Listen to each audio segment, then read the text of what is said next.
boleh kami mendapatkan informasi terbaru, kondisi terkini pasca gempa utama, pasca gempa susulan, dan apa yang sudah pemerintah pusat lakukan terhadap masyarakat di Sumedang untuk dalam rangka memitigasi adanya gempa-gempa susulan nanti?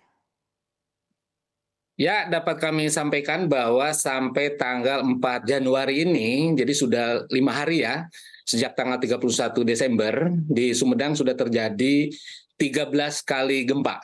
Dan hari ini, dari pagi tadi sampai sore, ada 3 kali gempa dengan magnitudo 2 sampai 2,5. Yang terakhir ini 2,5. Dan puncaknya sebetulnya pada saat malam tahun baru, ya 4,8 magnitudo, dan itu yang mengguncang Sumedang cukup signifikan. Dan dapat kami informasikan bahwa area terdampak ini di 12 kecamatan di Kabupaten Sumedang. Kemudian rumah yang rusak ada 1.325, ya 1.019 itu rusak ringan, 176 rusak sedang, dan 130 unit itu rusak berat berdasarkan laporan dari lapangan, dari masyarakat, RT, RW, desa, dan seterusnya. Dan saat ini ya sudah 3 hari kami kerja keras melalui Dinas Perkim dan Dinas PU TR untuk melaksanakan verifikasi dan validasi. Insya Allah besok kami sudah memiliki data yang firm berdasarkan kriteria dari Kementerian dan BNPB, ya, karena ada kriterianya untuk mendapatkan bantuan dari pemerintah, baik rusak ringan, sedang maupun berat. Hasil validasi ini nanti kami akan sampaikan, dan insya Allah besok mudah-mudahan tidak ada kendala. Warga masyarakat yang berhak, ya, yang sudah diverifikasi dan dinyatakan memang rusak ringan, sedang, dan berat, untuk tahap pertama akan diberikan bantuan.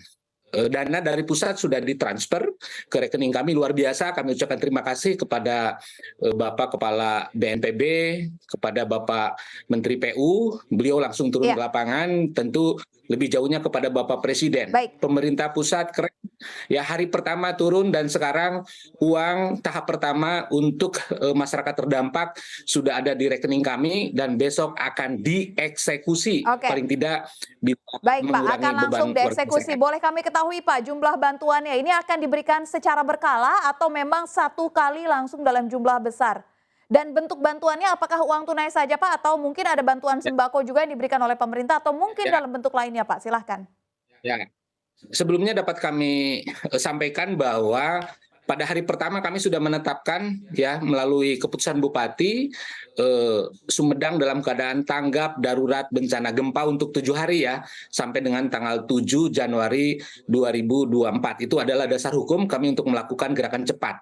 Dan yang kami fokuskan terutama adalah selama 7 hari ini adalah memberikan perlindungan dan pelayanan terbaik kepada warga masyarakat. Kami ingin pastikan keselamatan warga masyarakat, dan kami ingin pastikan selama 7 hari ini warga masyarakat terlayani, terutama terkait dengan kebutuhan dasar. Ya, dapur umum sudah kami buat, kemudian ada juga yang mandiri, tapi naturalnya kami support. Untuk korban ada 10, 1 luka berat, 9 luka ringan, yang 9 sudah kembali ke rumahnya masing-masing, yang 1 masih dirawat dan kami pantau begitu. Nah, terkait dengan bantuan, ini pun kami melakukannya dengan cermat dan didampingi oleh dari kejaksaan maupun inspektorat, jangan sampai nanti ada ekses. Tadi disampaikan ada 1.325, itu laporan masyarakat. Ya, dan tentu laporan ini sangat subjektif.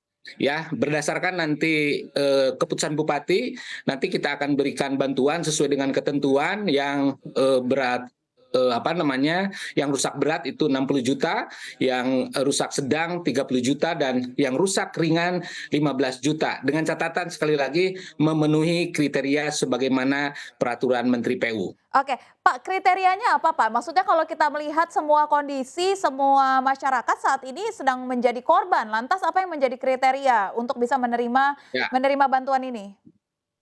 Ya, kami nanti akan bagi 2, ya. Ada yang memenuhi kriteria sesuai dengan peraturan Menteri PU, dan itu akan mendapatkan bantuan dari pemerintah pusat. Ada yang tidak memenuhi kriteria, misalnya yang plesternya copot, ya setelah kami baca di ketentuan kalau plesternya saja yang copot itu tidak masuk rusak ringan.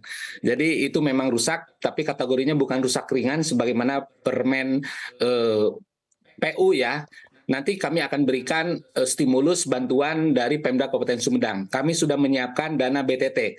Jadi warga masyarakat yang rumahnya rusak kami pastikan akan mendapatkan sentuhan, akan mendapatkan perhatian, hanya sumbernya yang berbeda. Oke, baik. Kalau yang rusak ringan sedang berat sesuai ketentuan itu dapat dari kementerian ya, dari pusat, dari BNPB. Bagi yang rusak tidak masuk kriteria tentu kami akan cek kembali dan akan kami berikan stimulus dari Pemda Kabupaten Sumedang. Ya, baik. Dan dananya sudah kami.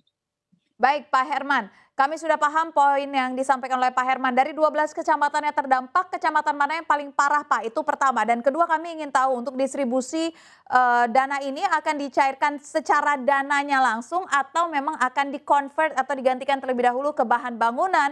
Dan bagaimana tentang infrastrukturnya, singkat dan padat Pak? Silakan Pak Herman. Oke, ini harus akuntabel ya, karena kami harus bertanggungjawabkan dan kami menjaga kepercayaan dari masyarakat. Kami pastikan ya warga masyarakat harus percaya ke kami. Dana itu langsung ditransfer dari rekening kami langsung ke rekening masing-masing warga masyarakat. Oke. Jadi saat ini sedang disiapkan administrasinya. Besok tahap pertama mulai dieksekusi langsung masuk ke rekening warga masyarakat. Jadi masyarakat nanti akan menentukan, tetapi akan dilakukan pendampingan karena dana ini harus dipastikan digunakan untuk rehabilitasi. Ya, harus digunakan untuk rehab rekon ya. Ada yang direhabilitasi, ada juga yang direkonstruksi. Kalau yang berat itu tentu harus direkonstruksi, bukan lagi direhabilitasi. Ya. Dan dana yang didapatkan ini harus betul-betul disalurkan sesuai dengan kebutuhan, jangan sampai untuk kebutuhan yang lain. Ya. Jadi ada pendampingan dari pemerintah. Kemudian kecamatan yang terdampak cukup berat itu ada 3. Yang pertama Kecamatan Sumedang Utara, Kecamatan Sumedang Selatan, dan Kecamatan Cimalaka.